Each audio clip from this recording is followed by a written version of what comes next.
ଦେଢୁଶୁର ବାହାଘର କରିଯାଇଛି। ତୁମ ସୀତା ବିଷୟରେ ସେ ଗୁଦାମ ଶୁଣି ଆସିଛୁ? ଶୁଣିନି ଭାଇ, ଏସବୁ ମୁଁ ତା ଘରେ ଦେଖି ଆସୁଛି। ରାମ ବା ପ୍ରତିବାଦ କଲାନି? ପ୍ରତିବାଦ? ସୀତାର ଜିଦ୍ ଆଗରେ ରାମର ପ୍ରତିବାଦକୁ ପଚାରେ କିଏ? ଏସବୁ କଣ ହେଇଯାଉଛି? ଏସବୁ କଣ କିଛି ବୁଝିପାରୁନି। ହେ ଭଗବାନ, ଏସବୁ କଣ ହେଇଯାଉଛି? ସେମାନେ ସମସ୍ତେ ରାମ ଭାଇଟାକୁ ଘରୁ ବାହାର କରିଦେଇଛନ୍ତି। ରାଜବାସର ରାଜକୁମାରଟାକୁ ଦାଣ୍ଡର ଭୋଗିର ସଜିଛନ୍ତି ଭାଇ। ଏ ରାଜୁତି, କଣ କହୁଛୁ ତୁ? ହଁ ଭାଇ, ସେଦିନ ସିନା ରାମାୟଣରେ ଦଶରଥ ରାମଚନ୍ଦ୍ରକୁ 14 ବର୍ଷ ବନବାସ ପଠେଇଥିଲେ, ହେଲେ ମୋ ସୀତା ବାପା ମୋ ରାମ ଭାଇଟାକୁ 14 ବର୍ଷ ବନବାସ ପଠେଇ ଦେଇଛି ଭାଇ। ନା, ଏସବୁ ମିଛ କଥା। ତୁମ ସୀତା ବିଷୟରେ ମିଛ କହୁଛୁ। ମୁଁ କଣ ମୋ ସୀତାକୁ ଜାଣିନି?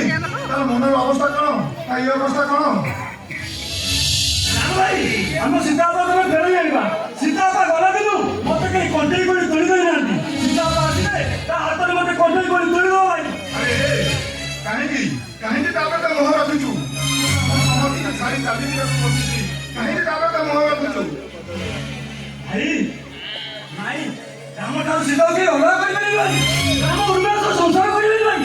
ଏ କଳି ଯୁଗରେ ଏ ମାରୁତି ରାମ ସୀତାଙ୍କର ମିଳନ କରିବା ପାଇଁ ତା ପାଇଁ କୋକେଇ ସଜଡ଼ା ହେଲାଣି, ମଶାଣିର ସୁବିଧା ବନ୍ଦୋବସ୍ତ କରାଗଲାଣି। ସେ ପୁଣି କରିବ ନୂଆ ସଂସାର। କାହିଁକି ତମେ ଏତେ ବଡ଼ ଜଣେ ଡାକ୍ତର ହେଇ ମୁଁ ସୀତା ବାପାକୁ ଭଲ ନ କରିପାରିବ?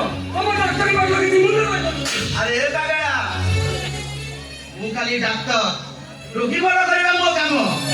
କାହାକୁ ଜୀବନ ଦେବା ମୋ ହାତରେ ନାହିଁ ରେ, ଅଛି କେବଳ ସେ ଉପର ବାଲାର।